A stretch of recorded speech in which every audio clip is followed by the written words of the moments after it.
Try to tell us a little bit about the way it was when you grew up in the Riverside Avondale district in the 1940s and the 1950s. We'd like to thank you for coming down to share this bit of history with us. Happy to be with you, George. Well, thank you, Dave. Now, when were you born, David? I was born here in Jacksonville at St. Vincent's Hospital on March 12, 1943. When I was 4 years old, we moved down to 3723 Richmond Street. And is this a picture of your house about that time? That's looks a lot like it. Yep. Okay, well, good. What schools did you go to? Well, the first thing that I remember, the first school that I went to Good Shepherd Church, where I went to Mrs. Sisk's kindergarten with a whole bunch of other kids that grew up in the area. And from there went to Fishweir, which was the grammar school. And let me ask you a question. Who was your first grade teacher? I had a lady by the name of Mrs. Lucille Ross, who was just a great lady, went on to have a lifetime career with the school board. She became the principal of Fishweir and was just one of those marvelous people that have come in contact with you in your life and make such an impression. Well, I have here a book that you had in the first grade, which Mrs. Ross allowed you to keep. Here you have your name on it, David Nussbaum. Apparently it was how to learn certain things from the first grade. And I noticed that here in the back, she wrote you a note at the end of the school year. It was dated, the note's dated June the 5th, 1950, Fishweir School. And I would ask you to read it, but I think it needs to be read by someone else. Her note to you says, "To a fine boy who was not absent during his whole first year, 1949 to 1950, with love, Mrs. Ross." So then you went to Fishweir School through what grade? Went from the first to the sixth at Fishweir. At Fishweir. Mm-hmm. And then we have here a picture of your fifth grade class. And could you point out some of the people that are in this picture? I can. The teacher was Mrs. Graham. That's me standing close to her, I guess, so she could keep an eye on me.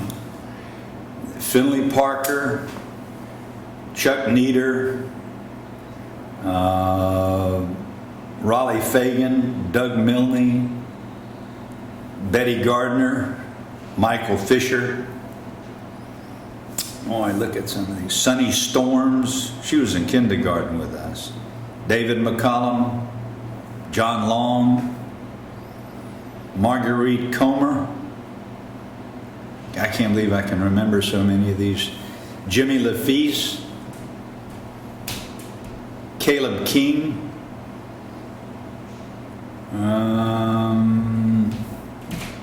Iris something, I can't remember. Oh, and I can't remember his name, but he is so familiar. Well, Jack Ivey. You've got a good memory. Well, now, what were some other schools you went to in the historic district? Well, Fishweir was the only school, I think, in the actual historic district. Went to Lakeshore, which is just outside the district. And then it went to Lee High School in high school. And which is in the district. Which is in the district, that's correct. Well, now, what is your first remembrance that you have of coming to White Corner or seeing it? From Lee High School, we would come to Sellers Pharmacy.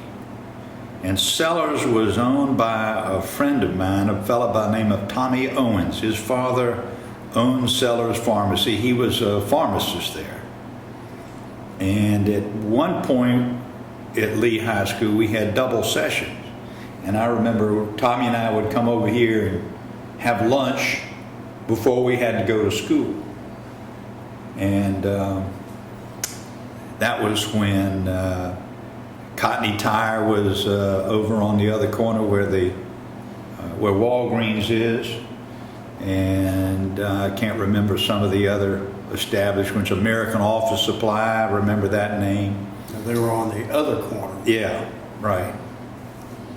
Did you ever get your hair cut at the barber shop here?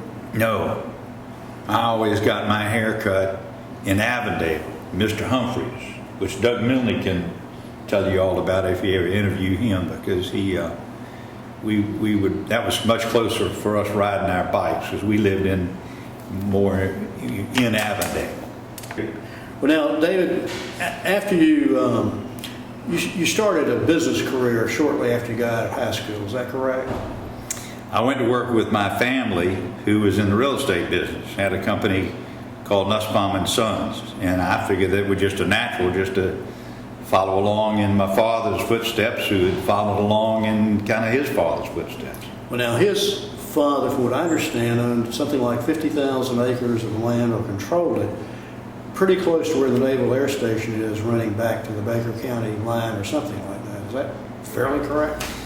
Back in the early 1900s, right after the fire, my grandfather came to Jacksonville from, they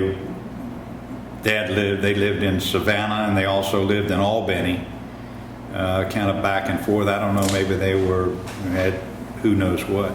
But he came here and he bought about 50,000 acres over on the west side of Duval County, and started at that time one of the first subdivisions in the state of Florida, and named it Jacksonville Heights. And they were selling off 10-acre tracts to people that were coming down here and investing in Florida land during what was the Florida boom. Now, that had been 1900 or 1910? Yeah, it was in there. Yeah, and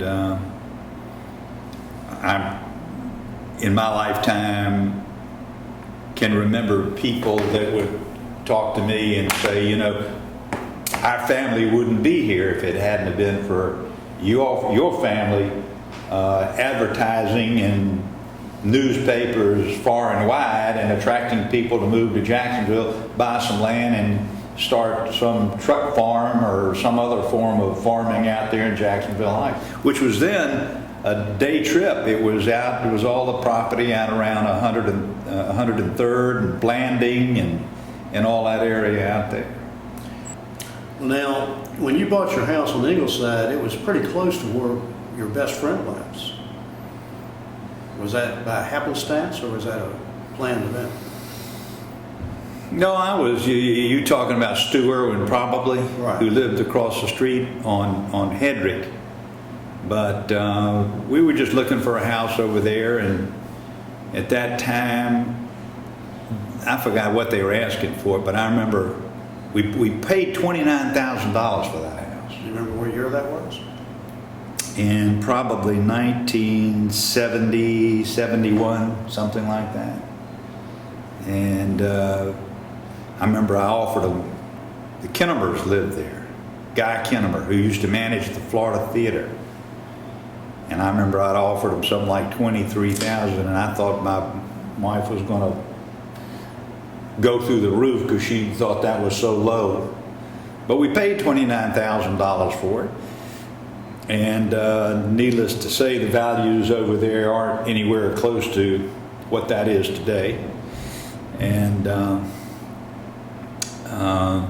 but it was the same area I grew up in, and I was mighty happy to be able to raise my 3 sons in that same neighborhood. Well, David, thank you again for coming down to Whiteway Corner and sharing these remembrances with us. George, I'm happy to do it, and I wish you luck, and I've enjoyed it. Thank you, sir. Thank you.